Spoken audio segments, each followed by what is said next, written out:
Welcome back to Newsmaker Live. I'm Clinton Reynolds, and thank you for staying tuned. We'll be taking your calls in a moment, so we'll flash our number on the screen so that you can start calling. But we'll continue our discussion with Ms. Jacqueline Emmanuel, the director of the OPSR, and Roston Taylor.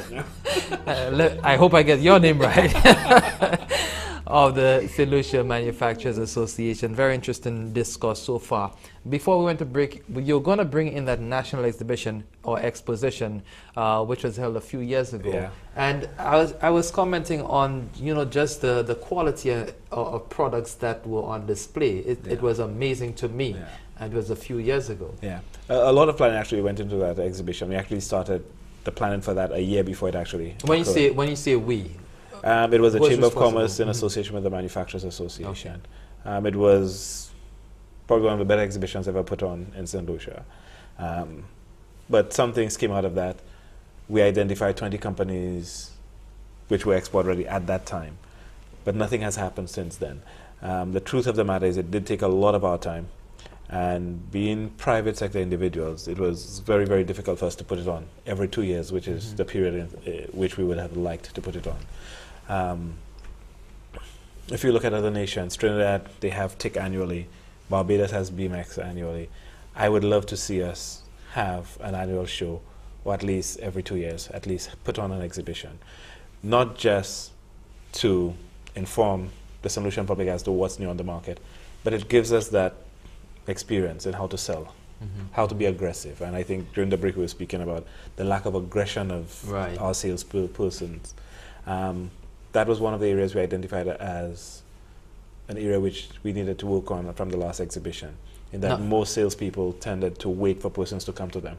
Is that something that you teach, or is that something that's innate to an individual, based on, we were talking during the break about the culture. Our culture is for us to be more laid back, have people, show an interest, and then we say, you want it? That kind exactly. And I think we spoke about the aggression of the Colombians who are here and how they go out and try to sell, and English is not even their first language.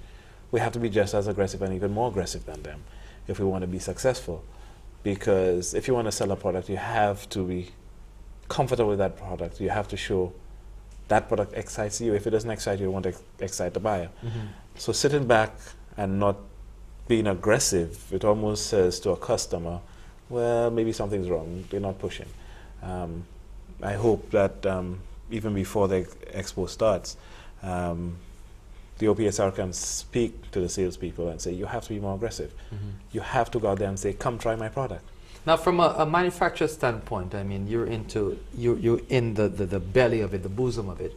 Do you see that as part of the reason that our manufacturing has suffered, or our exporting has suffered in the past? I think so. I think, again, it's part of a growth transition.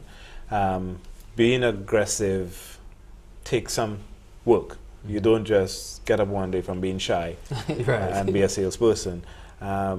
It takes a lot of exposure from going outside, seeing what your competitors do, how best to do it, and try to follow. You also have to be creative in some areas and come up with your own way of trying to sell products. We have a call on the line. Please go ahead, caller. Thanks for holding. Do we still have that call? Yeah, you still have the call. Good evening. Yeah, good evening to you and good evening to your guests. Good evening. Yeah, I'm just calling for a question and a concern as well. Okay, is there anything within your organization that actually assists local business in terms of their product development? And if so, I want to draw your attention to a particular company. I'm not going to call the company's name. A particular company who does pasta. And I'm into the service industry, in terms of the tourism industry. And I'm seeing a lot of pasta being bought from overseas, especially the penny pasta, because the local pastas just don't stand up to the standards that the industry requires. I'm just asking, is there anything within your organization that can look in terms of improving companies and the product, so that the local market can truly benefit, to get maximum benefit from whatever it is we're doing, and we wouldn't have to import so much of the stuff from overseas. I listen to you on television. Thank you very much for your question. Okay. I'm going to start by saying I'm not sure exactly what he meant by standards. You have to be comparing oranges with oranges and not apples and oranges. Right. But the SMA has embarked on its Quality Awards program, Right. Which was just completed, where we are encouraging all our members to participate in this to improve their standards, to make sure that they're world-class manufacturers. We don't provide assistance from the SMA in terms of getting the technical expertise to come in and do it, but we can point you in the right direction. There are a number of agencies, Caribbean Expo, there are a number of British agencies which we can work with and even try to get funding to bring in the technical expertise to help members improve on their product line. Like you, I would love to see people purchase more local product. Pasta is one industry that's very sensitive in a number of areas because we have pastas coming from other Caribbean islands as well as Europe and the UK. Today we were at a meeting discussing Article 164, which was pretty much designed to improve in the industrial sectors in the OECS. This program was never implemented, but what it was supposed to do is actually provide some sort of protection during a transition period for these companies to enable them to grow and become competitive. That was never done. We're into the 7th year and it has never been implemented.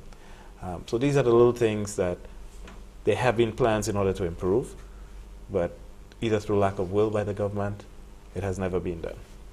But from the OPSR's standpoint, is that part of your mandate?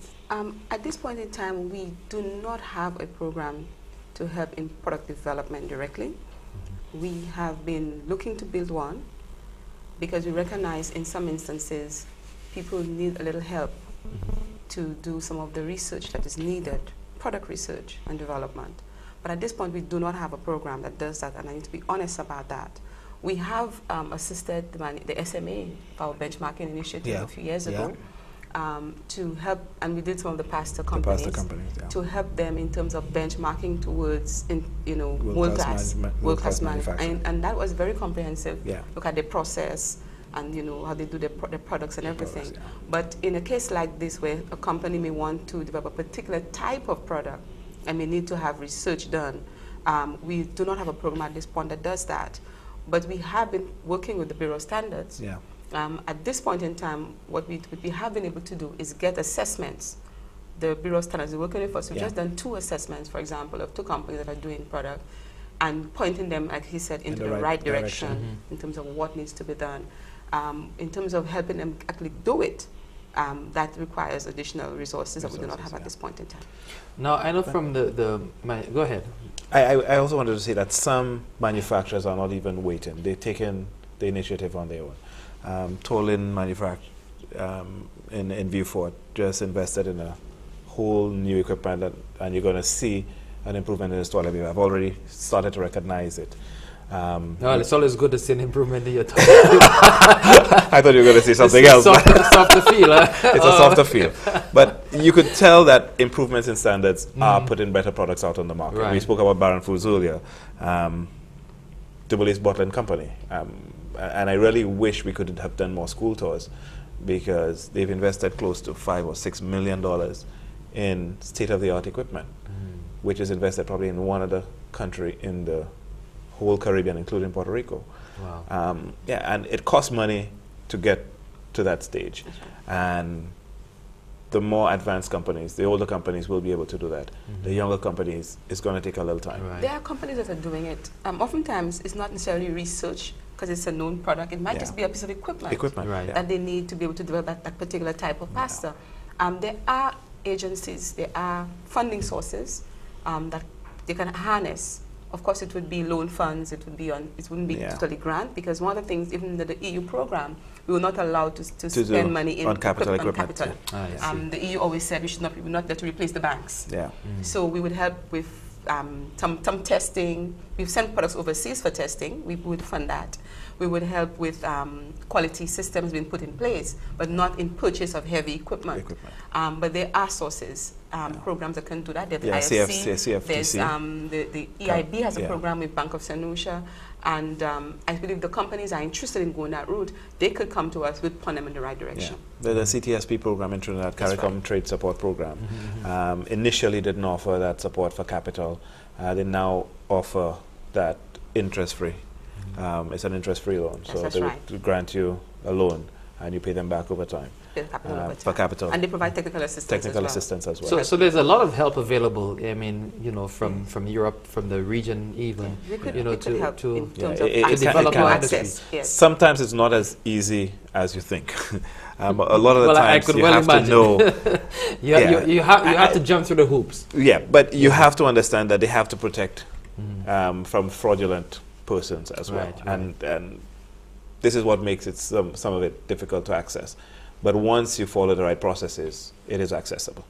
All right, we'll take our final break. When we come back, we'll continue with our discussion, and also we're taking your calls. So dial in us of Ms. Manuel of the OPSR and Mr. Taylor of the St. Lucia Manufacturers Association about Expo 2012 that is being opened tomorrow at the Union Industrial Estate. Stay with us. We'll be back right after this.